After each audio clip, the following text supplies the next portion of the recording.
Hi, everybody. This is Tom Simmons and the Priest in the Hot Seat podcast. I'm sitting here just before the start of Holy Week, and I've got a question that somebody raised to me. What is Holy Week, and where does a tradition come from?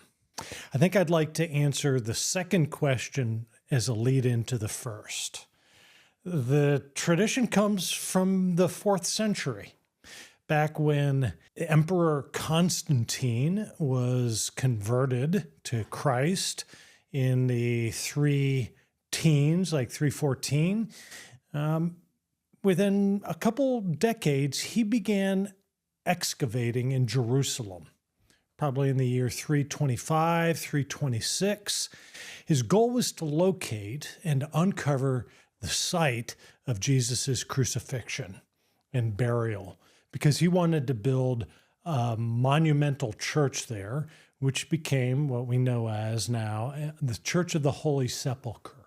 Constantine ordered the demolition of the temple that it was dedicated to the goddess Venus, which had been built over the site by Emperor Hadrian about 200 years earlier. And to avoid desecration of the site, or to basically consecrate the site, Constantine commanded that all pagan materials, including the soil itself, be dug up and removed from the site, which effectively excavated down to the strata, the level of the city that had been there since the city was destroyed by Vespasian in 70 A.D. During these excavations, the workers uncovered a rock-cut tomb that was identified as the burial place of Jesus. And according to later tradition, Constantine's mother, Helena, visited the site in 326 and embarked on a search for holy relics associated with the crucifixion. And it was big news of the day when they discovered what they thought was the true cross during those efforts. And she is credited, Constantine's mom, with transforming the Holy Land into a destination for Christian pilgrims. And it's been that ever since. It's kind of an interesting story because she was about the age 80 when she embarked on this imperial mission to identify and preserve the specific locations associated with Jesus' life, his passion, and his death and resurrection. That original church there, Church of the Holy Sepulchre, was completed in the year probably about 335. And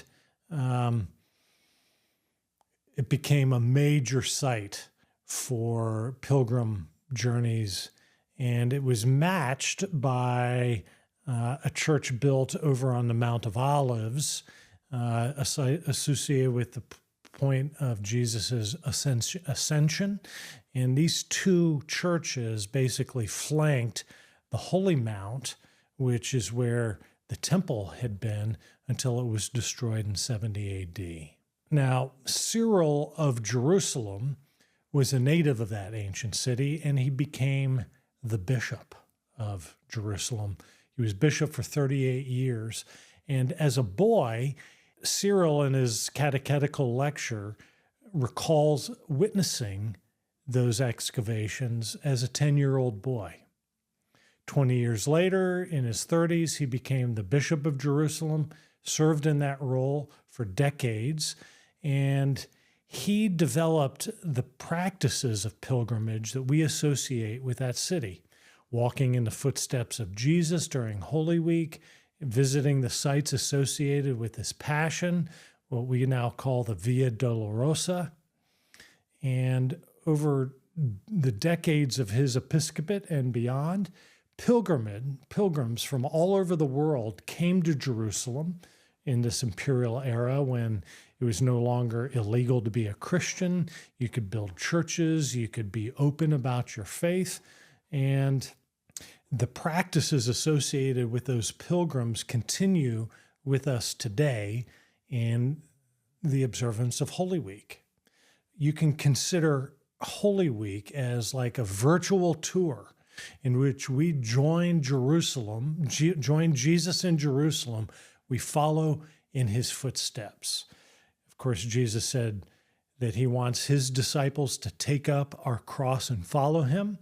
And this is kind of one of the ways that Christians have taken to doing that symbolically.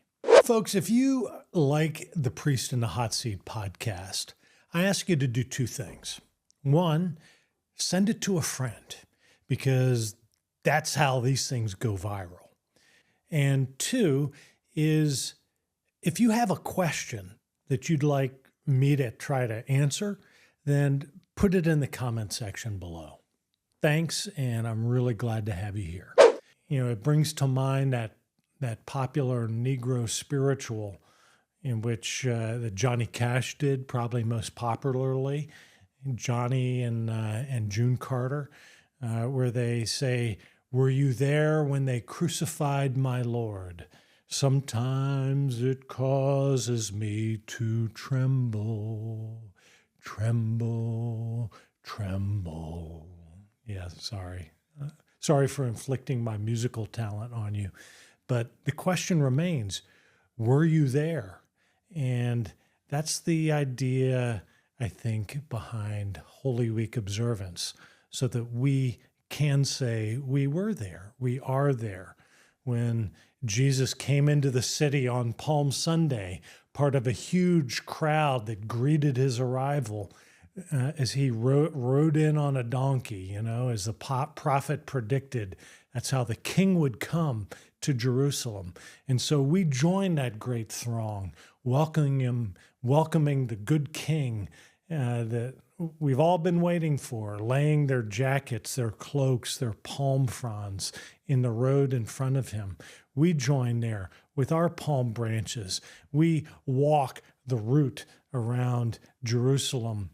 As he enters the city, we walk on Sunday morning, on Palm Sunday, around the church as we show him all glory, laud, and honor to our King. We wave our palms. We greet him that morning. But of course, in the story of Holy Week, that morning's joy and excitement comes under a cloud of danger and threat as Jesus makes the people in charge of that city nervous, right? They want to hold on to their power. They don't want to share their power with this popular king-to-be. So the scheming schemers schemed against him, and they got one of his friends to betray him. And that's what happens on Thursday night. And I hope you'll be there with us as we gather with Jesus and his disciples for Passover there in the upper room. We call it Maundy Thursday. That was the night in which Jesus sat down for a Passover meal with his friends.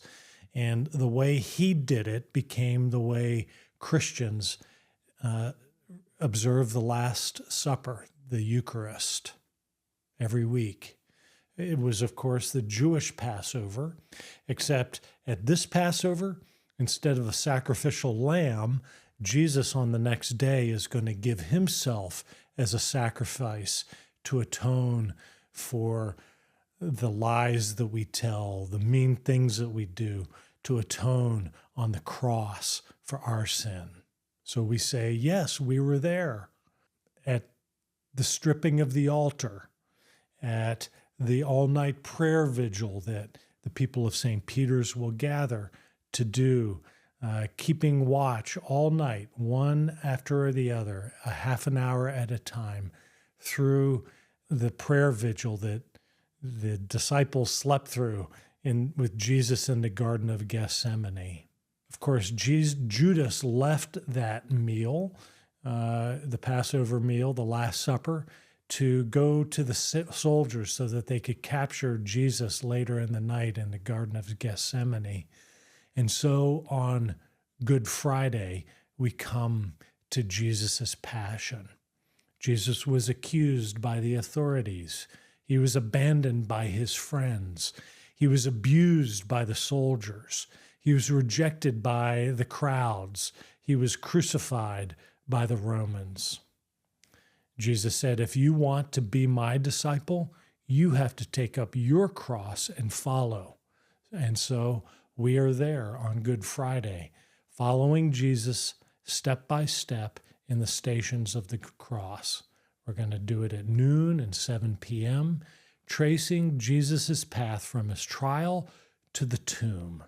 And speaking of Jesus' tomb, well, that's where they laid Jesus' pierced and bloody corpse, folded in a fine linen. His enemies figured that that's where he would stay. But you know the story, right? You know what happened next. Jesus was laid in the tomb on Friday afternoon, and there he was on Saturday until Sunday began. Sunday, of course, in the Jewish way of reckoning, begins at 5 p.m. at darkness the night before. 3 days later, in the wee hours of Sunday morning, the breath of life, the Spirit of God restored Jesus as he lay there. He rose from his burial linen, walked out of the grave, and we are there on Saturday night as we gather in the darkness of Jesus' tomb for the great vigil. Why would we go there to Jesus' tomb? Well, it's because we want to be there when we light the big fire, kindle the Easter fire, when we celebrate the light and life of God returning to the broken corpse of Jesus. He's resurrected.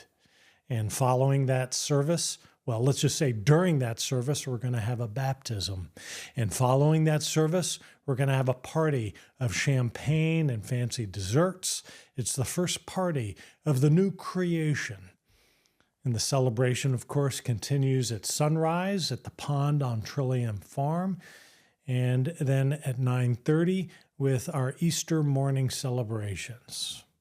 I want to make sure that you join us for Holy Week, so you can say, I was there when they crucified my Lord. At least come for Good Friday and Easter, okay?